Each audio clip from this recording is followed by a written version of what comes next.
Alabado Señor, de tu corazón, amén, Dios. Amén. Señor, se acuerdo todo, Señor. Gracias, Señor, Señor. Amén. Padre, gracias. Amén. Amén. Amén. Gracias. Amén. Aleluya. Gloria a Dios. Siempre estamos gozosos de estar en la presencia del Señor. Y debe encontrarse Dios, una niña de poderoso, un bello de hombre, de buen animal y de hombre. A veces uno dice, ay, ¿por qué el Señor escogió aquello? ¿Por qué Él lo hace? Entonces, aquí, esa niña, el Señor tuvo posibilidad de un corazón tan lindo. O sea, que uno ve algo así de su lado,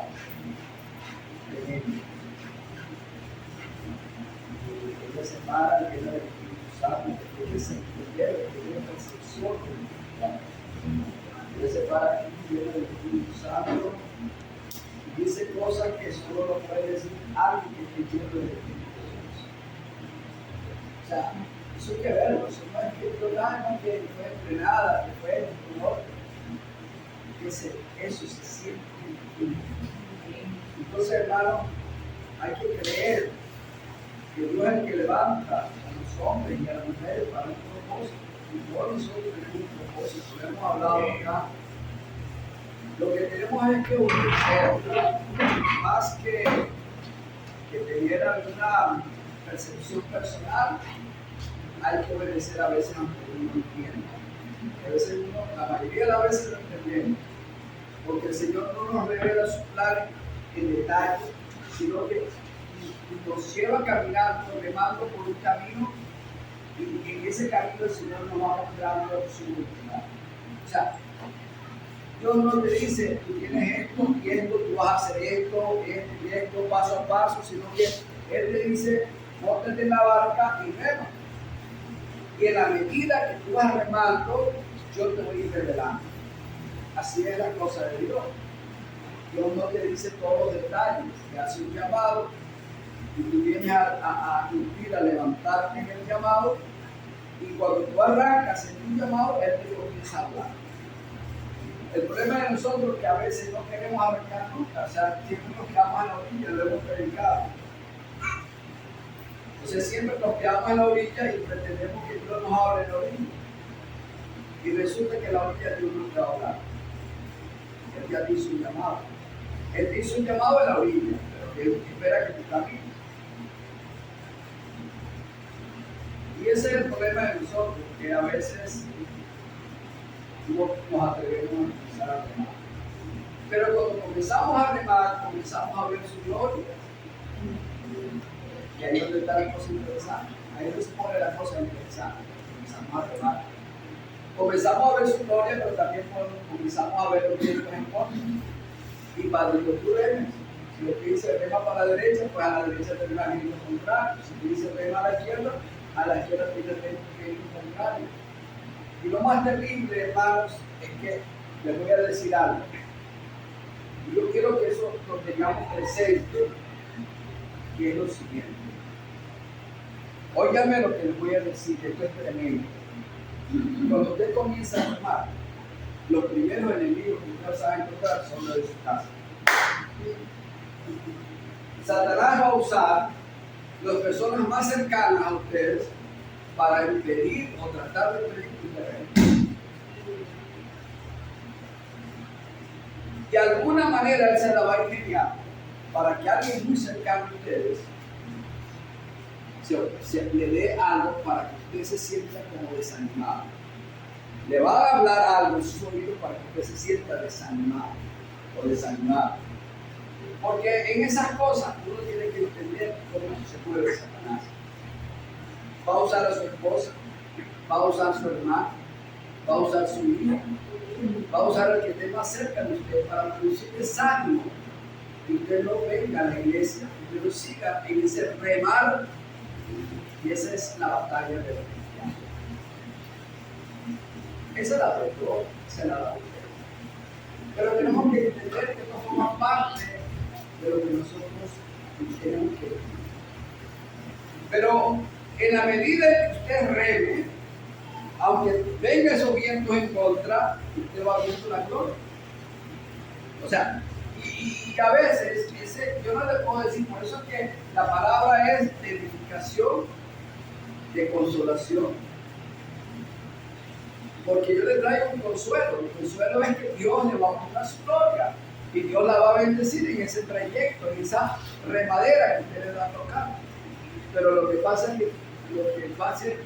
que jamás Jesús va a remar, sino a la que tiene que remar. Él te va a guardar, Él te va a dar la fuerza, Él te va a dar el ánimo, pero Él no va a remar. O sea, el que tiene que remar que tú. Porque la remar es la obediencia. O sea, entendamos eso. O sea, podemos remar hacia la derecha o hacia la izquierda. Porque tenemos albedrío, libre albedrío. O sea, podemos hacer una cosa o la otra. O sea, si Dios te dice rema para allá, tú puedes remar para acá. Eso va a depender de ti.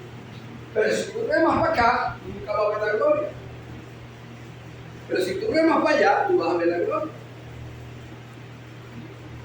Y Dios te va a usar poderosamente.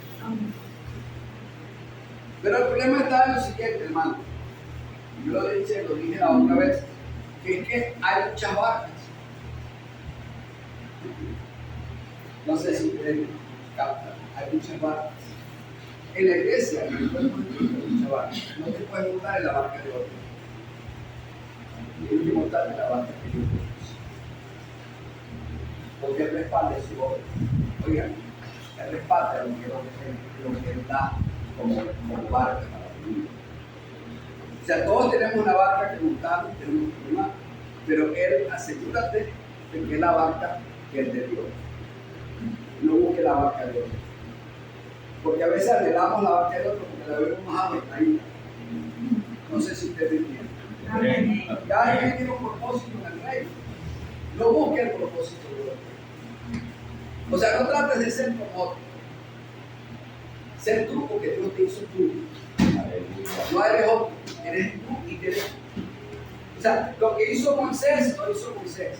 Y como oraba Moisés, es bueno que él oraba, porque así oraba él. Y el propósito de Moisés es el propósito de Moisés. El propósito de Abraham es el propósito de Abraham. Cada uno tiene una barca.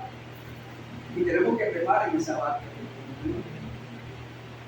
¿Me están captando? O sea, nosotros lo que no tenemos que hacer es añorar la barca de los demás y guiar. Sino decir, Señor, muéstrame cuál es la mía. A lo mejor la tía está hecho charreta, un poco chorestica, a lo mejor tiene, pero a lo mejor esa va a ir más lejos. No se sabe. A lo mejor esa va más lejos. Y no te va a hundir, eso sí. En ninguna barca que Dios te monte, te va a hundir. O sea, tenemos que entender que una vez que nos montemos en la barca, aunque tú no veas a Jesús al lado tuyo, Él está al lado tuyo. O sea, que tú no lo veas. A veces uno se monta en esta barca y las cosas se ponen feas, oscuras, como que tinieblas, y uno ora y ora. Y uno cree que Jesús no está ahí, pero resulta que Jesús está ahí. Y más, no solamente está ahí, está viviendo en ti. O sea, esto es tremendo. Quizás no lo vemos, pero está viviendo en nosotros. O sea, no lo vemos, pero tenemos una promesa, que es lo que vamos a hablar hoy. Que es el Espíritu Santo y su promesa. Entonces, hermanos, miren, lo que tenemos que hacer es dejar de poner los ojos en la barca de los demás, pedirle a Él que nos muestre cuál es nuestra barca y comenzar a remar en ella. Y les voy a decir una cosa, las bendiciones van a ser grandes. A mí me da cosa, no sé por qué hoy me vinieron muchos hermanos, porque hay palabras. O sea, yo una vez yo fui a un sitio a predicar el Evangelio y ese día hubo muchas palabras proféticas. Y yo creo que todo el mundo el Señor le habla de una manera.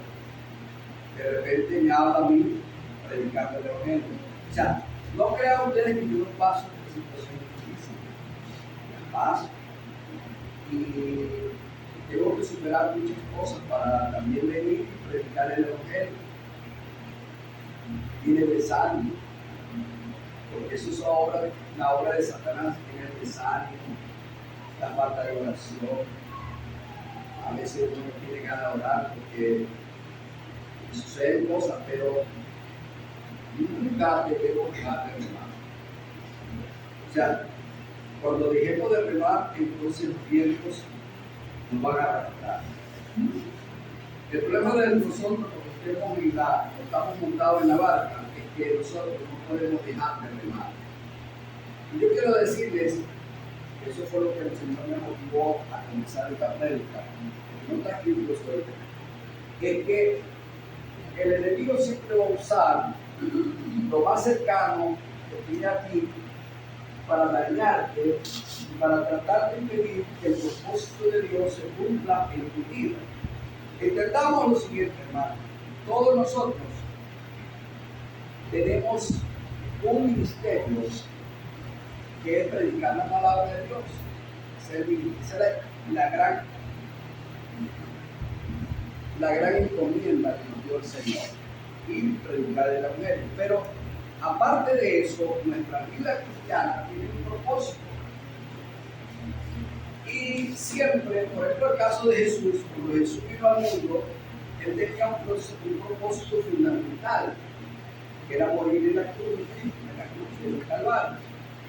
Ese era el propósito fundamental del ministerio de Jesús. Pero fíjense cómo el diablo se movía alrededor del propósito de Jesús. No crea usted que el diablo no hizo muchas cosas. Acuérdense que todas las cosas que hizo Jesús no están escritas en la palabra. Dice que si hubiese escrito todo lo que hizo Jesús, no podría libro. Dice la palabra para escribir todas las cosas. O sea, quiere decir que nosotros no conocemos todo lo que hizo Jesús. Vamos a decirlo así. Pero tenemos al Espíritu de Dios que nos lleva a toda verdad y nos revela todo. Debemos entender eso. Entonces, pero hay otras cosas importantes que entendamos, que Jesús tenía una carne como la que tenemos nosotros, llena de debilidades, una carne pecaminosa, lo cual quiere decir que él sufrió todas las tentaciones que sufrimos nosotros. Pero él no pecó, y no pecó porque él tenía una tremenda intimidad con su Padre, y oración permanente. Ese es el secreto. El secreto de la permanencia que uno puede tener con Dios para no pecar, su relación permanente con Dios. Ahora, pero él no estaba exento de que se le desanimara para que le cumpliera su propósito.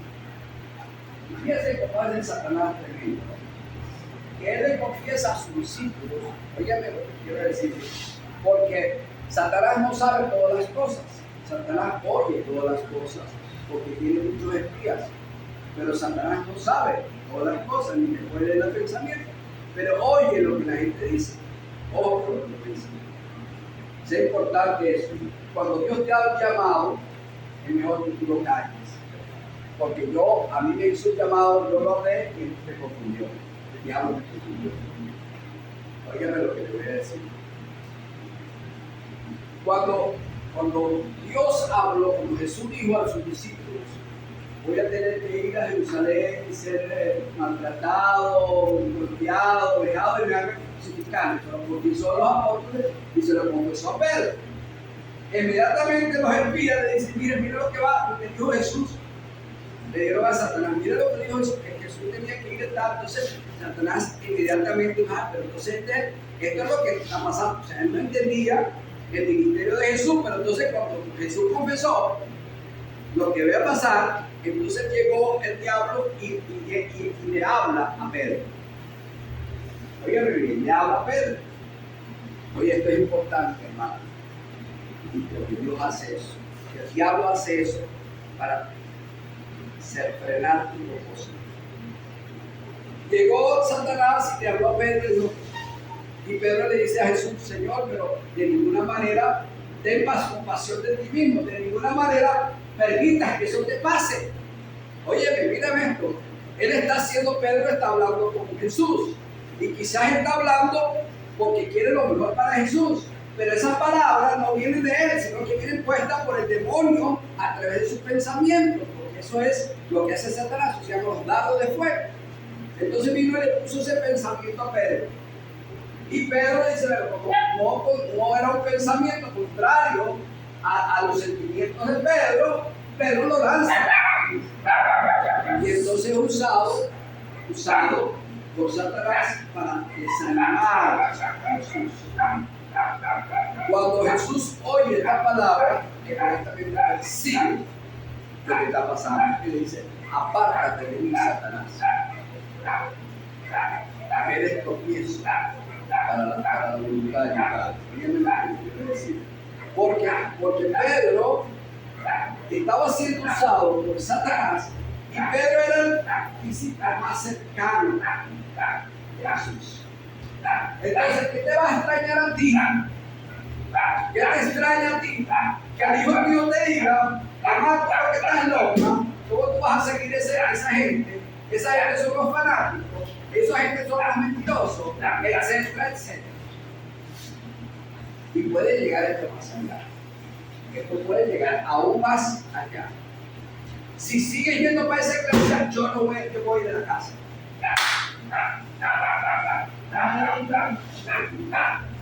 Mira, si tú haces esto, haces aquello, yo no quiero más nada contigo. Es el esposo de la mujer. El perrito usado por el perrito. Entonces, mire, hermano, usted no le va a extrañar que su esposo o esposa le diga, si usted va más a la iglesia, nos separamos. Porque así habla Satanás. Entonces, ¿de qué nos vamos a extrañar nosotros?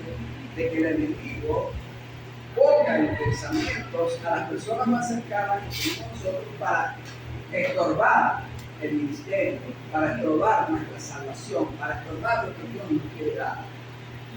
No nos extrañemos, tenemos la batalla. Y la batalla se da es orar para que el Señor cambie su corazón. Lo que no debemos hacer es dejar de remar. El problema es que cuando da así, yo para evitarme ese problema, yo no voy más a la iglesia ahora. Nos damos por derrotado. Y ahí es donde está el verdadero peligro. Que entonces allí no creo que Satanás la va a dejar que está preso. Nosotros nunca podemos pactar con Satanás. Nunca podemos aceptar lo que Satanás está pidiendo. Nosotros tenemos que dar esa batalla. Y esa batalla será el derrotero. Hay otra forma. O sea, que usted en su carne se vaya a poner con un hermano, con un hijo, no va a resolver nada. Pero si usted dobla la rodilla en fe para que Dios haga la obra, si usted ayuda para que Dios haga la obra, humillándose delante de su presencia y según su voluntad, porque esa es la voluntad de Dios, entonces ese hijo va a ser transformado, ese esposo va a ser transformado, ese hermano va a ser transformado. Usted va a ver la gloria, pero usted está remando, usted no para ver de mano. Esa es la gloria que estoy hablando, la gloria que usted va a ver porque su gente se transformada, cambiada. Estoy hablando de la gloria que usted va a ver cuando Dios la bendiga, donde la edifique, le dé fortaleza, le dé fe. Usted cada día tiene más fe, cada día usted ora y recibe. Y cuando usted recibe, goza, tiene el gozo del Señor. Así es la victoria de Cristo. La victoria de Cristo no es una victoria como el mundo cree que es, como dijo, como cree el Papa que es la victoria. El Papa cree que ser victorioso en este mundo es ser rico, quizás esas cosas, pero eso no es la victoria que está hablando el Señor. Porque Dios está dando una victoria que tenemos nosotros cristianos, que cada día nos parecemos más a Jesús. Esa es la victoria. Y claro, todas las demás cosas son dadas por añadidura, pero no busque las añadiduras. Y todo el mundo busca las añadiduras. Y todo el mundo habla detrás de las señales. Usted no debe andar detrás de las señales. Las señales deben andar detrás de usted. Fíjense, cuando viene un pastor de estos famosos, nosotros cuando vengamos, nosotros somos hijos de Dios o hijos de Hollywood. Nosotros somos hijos de Dios o hijos de Hollywood. Porque cuando viene un pastor famoso que aparece en enlace, no importa que el pastor sea ungido o no ungido, que el pastor sea un falso profeta, que sea lo que sea. No vamos todos para allá para el estadio, llenamos el estadio, no cabe gente ahí. Porque andamos detrás de las señales. Porque nosotros no tenemos identidad. No tenemos identidad, buscamos a alguien que la tenga. Creemos. Que buscamos a alguien que la tenga. Pero si usted tiene identidad delante de Dios, por eso es importante la revelación de Jesús en su vida, usted es hija de Dios. Y como usted es hija de Dios, usted no anda detrás de ningún hombre, sino detrás de Jesús. Entonces, usted no enfoca su vida al hombre. Porque el hombre en cualquier momento le va a fallar. Bueno, hermano, ahora sí vamos a comenzar con la palabra de Dios. Vamos a hablar sobre el Espíritu de Dios. Y habíamos comenzado esta prédica la semana pasada cuando leímos San Juan 2:28 y dijimos que el Espíritu Santo es una promesa. O sea, no es que el Espíritu Santo era algo que no existió antes de la iglesia. No, el Espíritu Santo es el Espíritu de Dios. Ahora, el problema es que Jesús tuvo un ministerio en la carne. O sea, en el día de su carne tuvo un ministerio. O sea, ese Jesús que tenía ese ministerio murió en la cruz. Ya. Y tenemos que entender esto porque a veces no entendemos bien qué fue Jesús en su carne.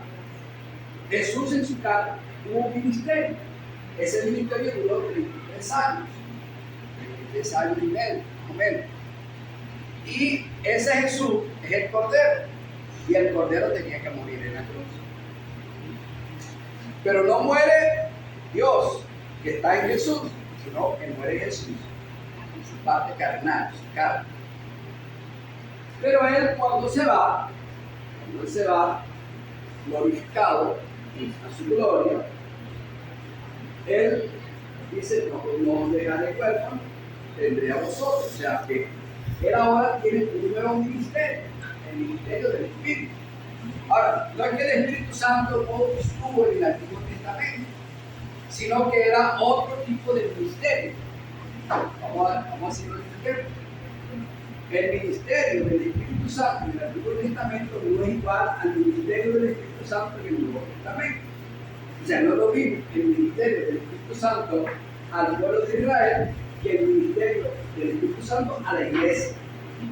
Pero es el mismo Espíritu Santo. O sea, tenemos que entender eso. Es el mismo Espíritu Santo.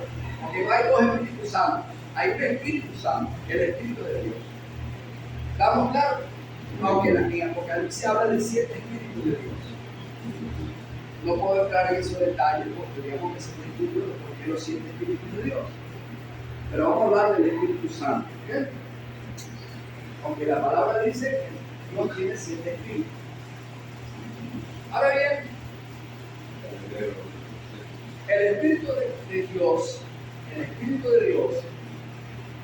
en el Antiguo Testamento tenía sobre los hombres que tenían un propósito.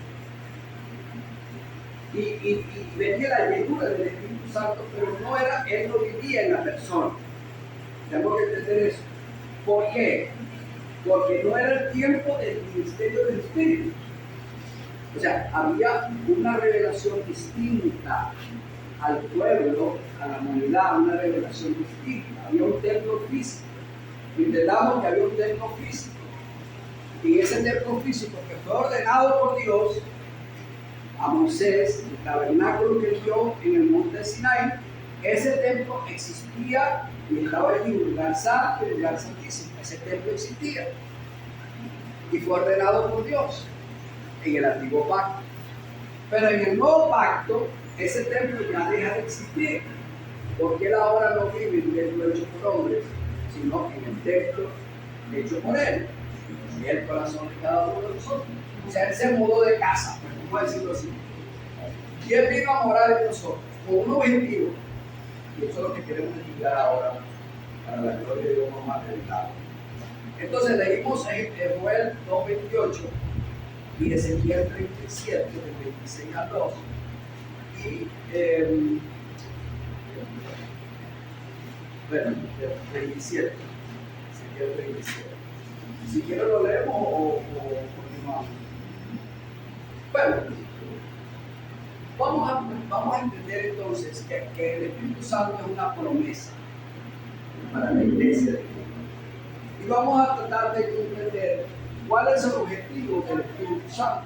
¿Por qué era necesario el Espíritu Santo que viniera en este ministerio? Primero vamos a ver quién es el que bautiza.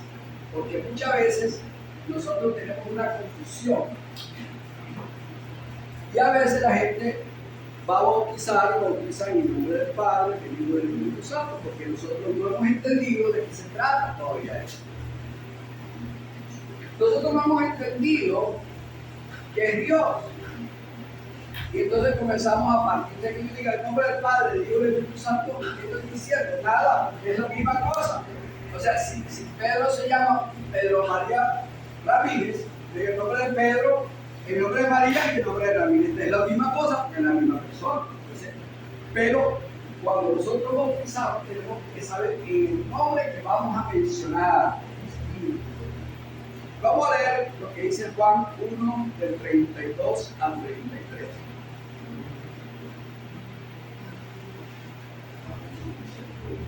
Juan 1, 32 al 33. El Evangelio de Juan.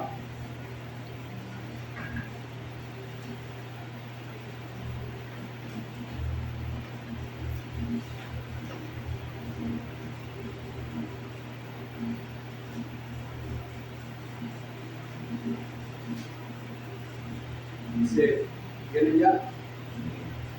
Dice, Juan 1, 32. También dio Juan testimonio diciendo, y al Espíritu que descendía del cielo como paloma y permaneció sobre él. Y yo no le conocía, pero el que me envió a bautizar con agua, aquel me dijo, sobre que veas el sendero del Espíritu y que permanece sobre él, ese es el que bautiza con el Espíritu Santo. Y yo lo vi y he dado testimonio de que este es el Hijo de Dios. Mire, hermano, aquí está todo. Tenemos que entender varias cosas acá. En primer lugar, observen que el Evangelio de Juan no es un evangelio común. No es como el Evangelio de Mateo, de Lucas o de Marcos. El Evangelio de Juan es un evangelio muy particular, donde se observa a Cristo como creador, observa a Cristo como Dios. Entonces es importante, y en el Evangelio de Juan se observa a Dios revelando al Hijo y el Hijo revelando al Padre. O sea que eso es importante que leamos el Evangelio con discernimiento, el Evangelio de Juan, todos los Evangelios, pero que sepamos dónde estamos ubicados. Pero fíjense que hay algo muy importante que dice Juan el Bautista. Él dice que a él le fue revelado. ¿Quién le reveló a Juan el Bautista? Que cuando estuviera bautizando a alguien, que le bajara el Espíritu Santo y permaneciera sobre él, era el Mesías. ¿Quién le dijo a él? ¿Quién cree usted que le habló a Pablo? A Juan. Él dice, el que me dijo, el que me mandó a bautizar, me dijo, o sea, el que me mandó a bautizar, que no se fue por su cuenta. Estamos claros que él no fue por su cuenta, él no es un loquito que dijo, yo voy a ponerme a inventar este bautizo y voy a agarrar a la gente para bañarla en un río y para que se bañe de paso. Acá hace mucho calor, me falta que hace ahorita bañarse en un río, ¿verdad? Puede ver lo que está haciendo. Pero él, alguien le reveló. Y fíjate, a él le revela, el Espíritu Santo le revela a él, que al que veas, cuando lo bautice, descender el Espíritu sobre él, a ese es el que bautiza con el Espíritu Santo. ¿Sabes quién es el bautizador? ¿A quién dijo que era el bautizador? Vean bien. Vamos a leerlo de nuevo para que vean. Dice, a quien veas descender el Espíritu y permanecer sobre él, ese es el que bautiza con el Espíritu Santo. ¿Quién bautiza con el Espíritu Santo? ¿Quién bautiza con el Espíritu Santo? Al que veas descender el Espíritu sobre él y permanecer él es el que bautiza con el Espíritu Santo.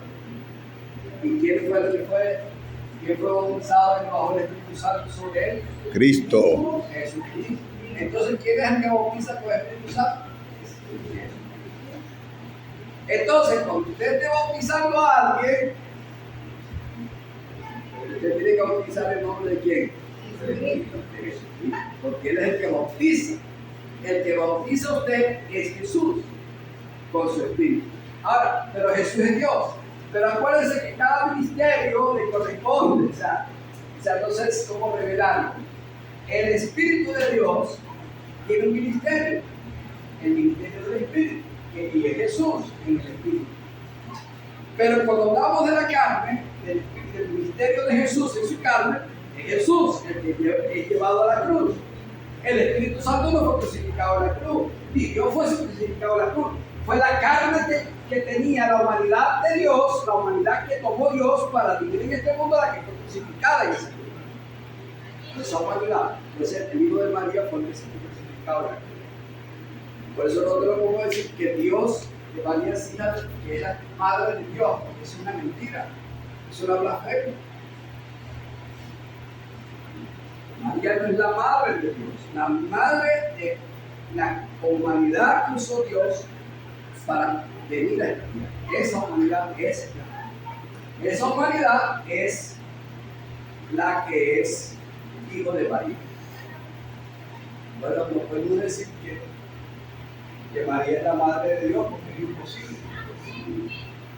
Es imposible. ¿Cómo tú vas a decir que María es la madre de Dios? Es la madre de Jesús, pero no de Dios, porque Dios no tiene mamá.